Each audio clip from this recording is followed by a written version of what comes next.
अनंत यात्रा के ओशो दर्शन में आपका स्वागत है। डॉक्टर विजय दीक्षित का अभिवादन स्वीकार कीजिए।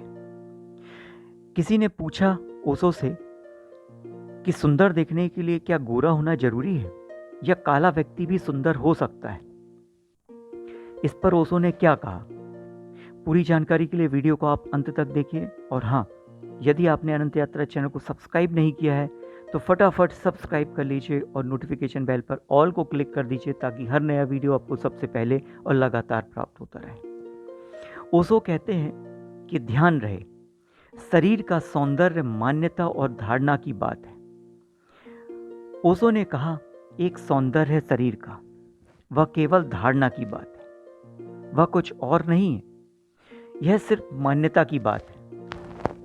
कहीं कहीं लंबी नाक सुंदर है तो कहीं पर नहीं है, कहीं सफ़ेद चमड़ी बहुत सुंदर है तो कहीं पर सफ़ेद चमड़ी सुंदर नहीं है।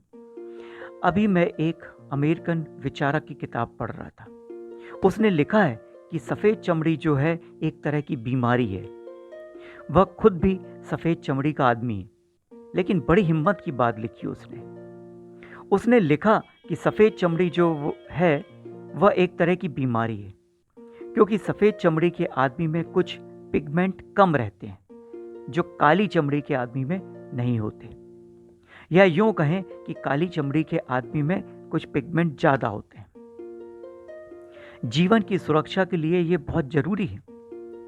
वह विचारक खुद भी एक डॉक्टर है और उस आदमी ने कहा है कि सफ़ेद चमड़ी जो है वो एक तरह की बीमारी है। यदि आप अमेज़न के किनारे बसे हुए जंगलों में आदमियों से पूछेंगे तो वे साफ साफ कह देंगे कि सफ़ेद चेहरे को सफ़ेद नहीं कहा जाता, वे पेल फैक्स कहते हैं, यानी कि पीला चेहरा। और वे कहते हैं कि यह रुग्ण आदमी है, मतलब बीमार है। सफ़ेदी कोई सौंदर्य नहीं है, ये सिर्फ मान्यता की बात है। इसलिए हमने कृष्ण को, राम को गोरा नहीं बनाया, क्योंकि उन दिनों हम गोरे को कोई सुंदर नहीं मानते थे, हमको पता ही नहीं था। राम और कृष्ण सांवले थे कि नहीं ये भी नहीं पता, यह दूसरी बात है। लेकिन एक बात पक्की है कि उन दिन जो चित्रकार थे, जिन्होंने चित्र बनाया और मूर्तियां गढ़ी, उनकी मान्यता यही रही होगी कि सांवला ही सुंदर है। इसलिए कृष्ण को हमने नीलवर्ण श्याम नाम दे दिया, सांवला दे दिया। उन दिनों भारत की धारणा ऐसी थी कि सफ़ेदी में एक तरह का उथलापन है, सांवले में एक तरह का गहरापन है।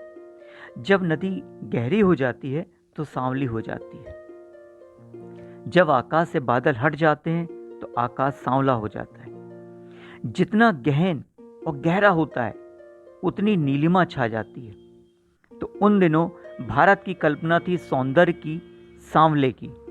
सफ़ेद को हमने कभी सुंदर नहीं माना, लेकिन यह मान्यता की बात है। मान्यता बदलती चली जाती है और शरीर का सौंदर्य बिल्कुल ही धारणा पर निर्भर है। जो आज सुंदर है कल असुंदर हो जाएगा, जो कल असुंदर था वह आज सुंदर हो सकता है।